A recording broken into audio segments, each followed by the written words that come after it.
So there's a treasure chest worth about $2 million buried somewhere in the mountains, and about 300,000 people are about to try and find it. It all starts with this guy. His name's Forrest, and Forrest is 58 years old, living in New Mexico, and bro, he's kinda like a real-life Indiana Jones. He finds and trades and sells precious artifacts from around the world. He actually runs a little art gallery in New Mexico. But one day in 1988, his whole life falls apart because he's diagnosed with terminal cancer. And the doctors tell him that he only has a 20% chance of living the next 3 years. And this really sucks for him. He doesn't know what he's gonna do. So, being the eccentric guy that he is, he decides he's gonna die with some of his valuable artifacts. He apparently wants to inspire people to get out and explore. You know, like maybe once he dies, they'll find him out there and they'll find the treasure. And so he gets started on this plan. He goes and he buys a special box and he fills it with $2 million worth of valuable artifacts that he's collected over the years. Like some gold nuggets, some ancient Chinese carved jade figures, an ancient gold ring, a gold bracelet, stuff like that. Then he maps it all out, that he's gonna take that box into the Rocky Mountains with him and he'll find a nice place to lay down with it and he'll basically just die with it, I guess. However, that doesn't actually happen. Because he ends up getting better and he beats the cancer.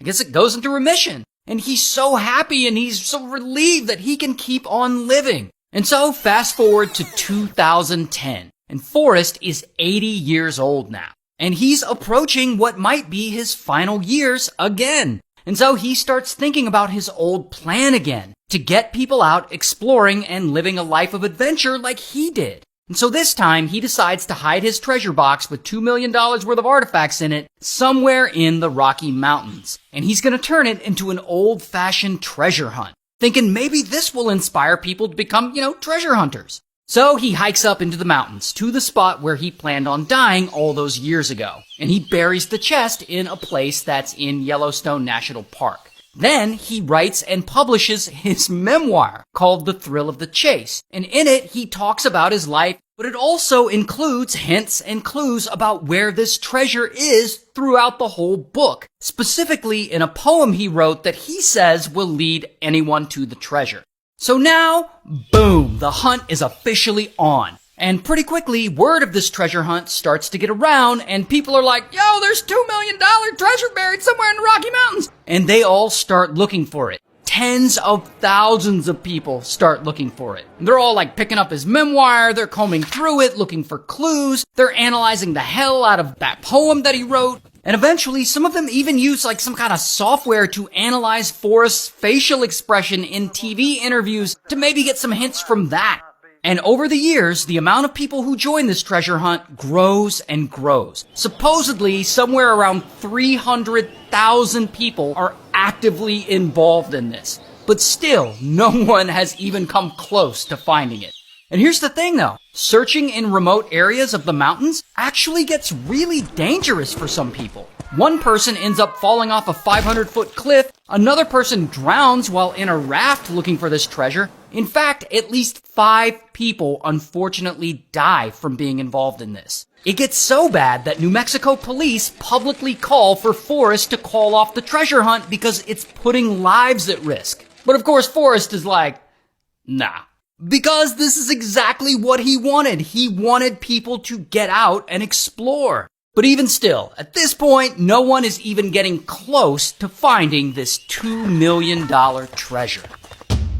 Until something kind of crazy happens. One day in 2018, this guy is scrolling on Twitter. His name is Jack. Jack, he's just a regular chill dude. He's around 30 years old. Jack's scrolling through Twitter one day and he stumbles across people talking about Forrest's treasure hunt. And he sees that this hunt has been going on for like 8 years at this point, yet no one has located the treasure. And he's like, $2 million? I gotta get in on that.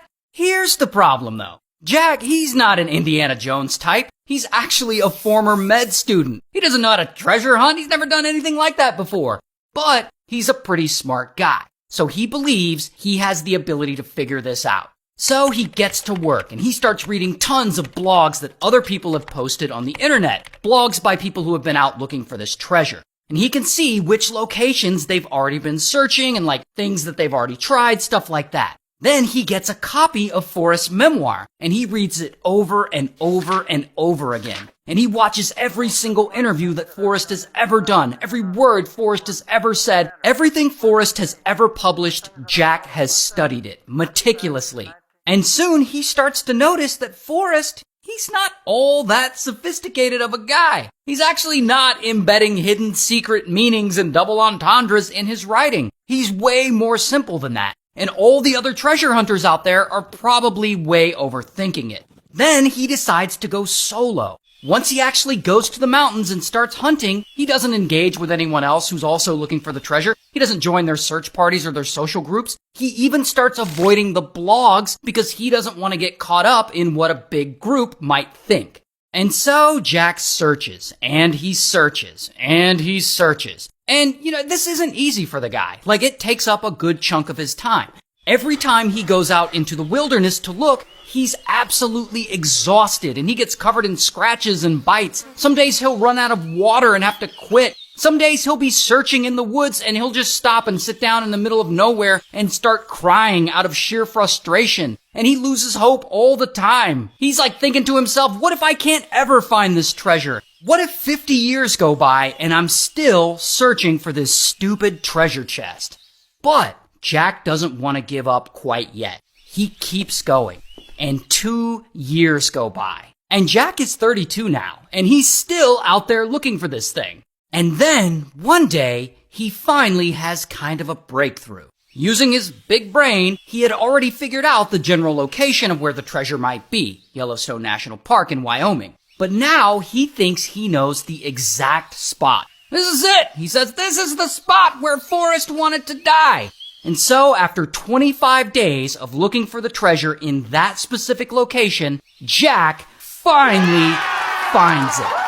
And then he drives from Wyoming all the way down to New Mexico, where Forrest lives, and he lets Forrest know that he found the chest. And Forrest is all happy, and so Forrest goes and he announces publicly that the chest has been found. And other people who had been looking for the treasure chest get super pissed. And they accuse Forrest of never really hiding the treasure in the first place, and this is an inside job, and they claim that no one really found the treasure. Forrest just wanted to end the hunt. And then, of course, people start filing lawsuits against him. He also, at one point, this poor guy is getting stalkers. He starts getting death threats. People were starting to break into his home, thinking that he had the treasure hidden there. It is wild. But anyway, a few months after the treasure is found, Forrest ends up passing away at 90 years old. Here is a picture of him with some of the treasure. And a few years after that, Jack actually auctions off the contents of the chest for $1.3 million. And here's what the treasure box looked like in real life. It's not really looking all that special, is it?